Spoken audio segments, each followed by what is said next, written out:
Reka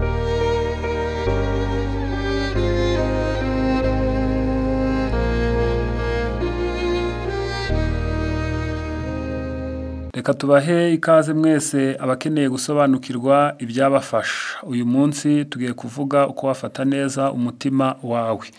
Umutima ni icyicaro kikaba n'ibirindiro by'amaraso. Bitewe n'uko umutima ufite umurimo munini, ugomba kwita ku biwunganira mu kazi kawo ndetse ukamenya n'ibiwugwa nabi mu mikorere yawo. Bimwe mu bifasha umutima harimo vitamine B ya mbere, vitamine D, mu myunyungugu harimo inositol, calcium, potassium, magnesium, selenium, inzabibu, igitunguru cya onyo, ibinyampeke byuzuye cyane cyane ibigori n'ingano, inkeri, ibihaza, noix de cajou, umwembe, erayo, pamplemousse ndetse na mustaferi, amashaza ndetse na seleri.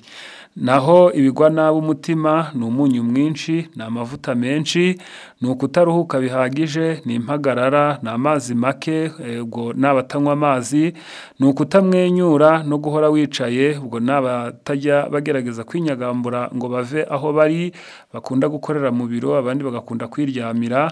Ibi byose bishobora kuburizamo imikorere myiza y'inzira z'amaraso maze bikonona umutima. Hari ibirinda umuvuduko w'ikirenga w'amaraso, aho ni nk'umuceri. Wafata amatasi abiri y'amata y'umuceri ugashyiramo imineke ibiri, ugashyiraho umwembe umwe, ikiyiko kimwe cy'ingano zimejeje, uru rugero ni urw'abantu 4, ushobora kubigabana ari 4, warangiza ukabisya neza ukabikoresha nka simufu, bigabanya umuvuduko w'amaraso, bikarinda imitsi y'imijyana, bikungahaye mu ntungamubiri kuko bifite vitamine C kuri 40%, B ya 6 kuri 23%, B ya 2 kuri 19%, vitamine A kuri 14%, calcium kuri 12%, magnesium kuri 10%, potassium ni 9%, vitamine E ni 9%, na vitamine B ya mbere 9%.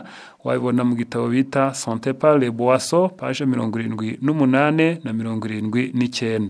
Hakenewe kandi beterave imwe itukura. Iyi beterave uyihuza n'inyanya ebyiri, udushami 2 twa seleri, ikiyiko kimwe cya perisile, bihurize hamwe ubisye, bigabanya umuvuduko w'ikirenga w'amaraso, abenshi bita hypertension, abandi bakayita pressure. Bizibura imitsi mito ijyana amaraso, byoza amaraso, bikanayarinda gusharira. Birakungahaye muri acide folate ariyo vitamine B ya 9, muri vitamine K, vitamine C, potassium, vitamine B ya 6, umunyungugu wa magnesium, ubutare, vitamine A ndetse niyo bita niacine ndetse na zinc, nkuko biboneka mu gitabo cyitwa Santé par les boissons, page ya 82 ndetse kugeza kuri 83.